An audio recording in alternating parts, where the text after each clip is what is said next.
Horary astrology is a branch of astrology that interprets the positions of the planets and stars and the other celestial bodies at the moment a specific question is asked, providing insights and answers based on the astrological principles and symbolism that are laid out in the tradition. You have a question, you have a moment in time, you get a chart, and then you get the answer.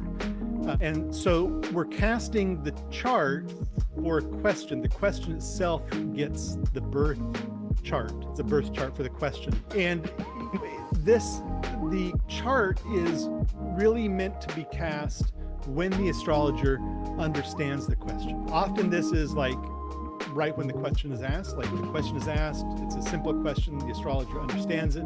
Sometimes questions are complex. And if you're doing a horary reading for somebody with a complex question, it may take a while to actually understand the question, or it might take a while for the client to actually figure out what it is that they're really trying to ask. And an example of that is I had a friend call me up once for horary, and he thought it was an easy question. He's like, I've got this question I want you to answer. And I'm like, okay, let's try it. Let's walk through it. And so he gave me the question, and I'm like, well, okay, does this mean this, or does that mean that? And we ended up talking for almost an hour, getting clarity, because he hadn't really thought about all the implications of the question.